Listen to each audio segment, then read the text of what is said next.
وہ کشتی سے دریا کا سفر کر رہا تھا کہ وہ کشتی ٹوٹ گئی تو میں ایک تختہ پر بیٹھ گیا، وہ تختہ بہتا کہ میں سفینہ حضور اکرم صلی اللہ علیہ وسلم کا غلام ہوں۔ اس وقت میں راستے سے بھٹک گیا۔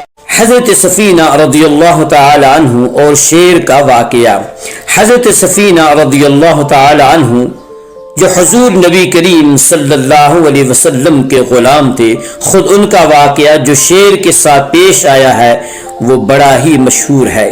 محمد بن المنکدر کہتے ہیں کہ مجھ سے خود حضرت سفینہ رضی اللہ تعالی عنہ نے بیان کیا ہے کہ میں ایک مرتبہ کشتی سے دریا کا سفر کر رہا تھا کہ وہ کشتی ٹوٹ گئی تو میں ایک تختہ پر بیٹھ گیا، وہ تختہ بہتا ہوا ایک شیر کی جھاڑی کے قریب لگ گیا۔ اتنے میں کیا دیکھتا ہوں کہ ایک شیر میری طرف لپکا، جھپٹا تو میں نے اس سے کہا کہ میں سفینہ حضور اکرم صلی اللہ علیہ وسلم کا غلام ہوں، اس وقت میں راستے سے بھٹک گیا ہوں۔ یہ سنتے ہی شیر مونڈھے سے اشارہ کرنے لگا، یہاں تک کہ اس نے مجھے سیدھے راستے پر لا کھڑا کیا۔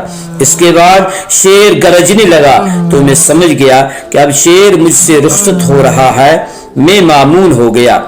امام بیہقی رحمۃ اللہ تعالی علیہ نے محمد بن منکدر سے ہی یہ واقعہ نقل کیا ہے کہ حضرت سفینہ سرزمین روم کے قریب لشکر سے پیچھے رہ گئے تو آپ کو گرفتار کر لیا گیا، پھر آپ وہاں سے فرار ہو کر لشکر کو تلاش کرتے ہوئے آ رہے تھے۔ راستے میں دیکھتے ہیں کہ شیر کھڑا ہوا ہے۔ آپ نے شیر کو مخاطب کر کے فرمایا، اے ابو الحرث۔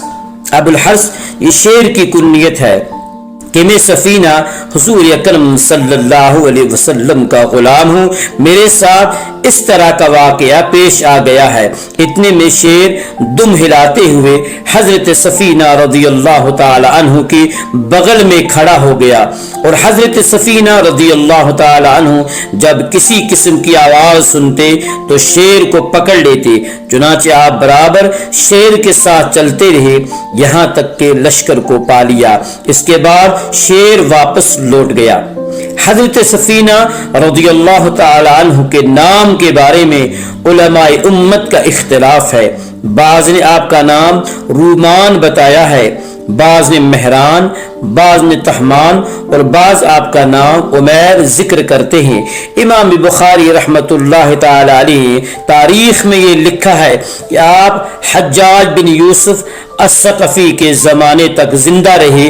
آپ سے امام مسلم نے صرف ایک حدیث روایت کی ہے، نیز آپ کی روایت امام ترمذی، نسائی اور ابن ماجہ وغیرہ نے بھی لی ہے۔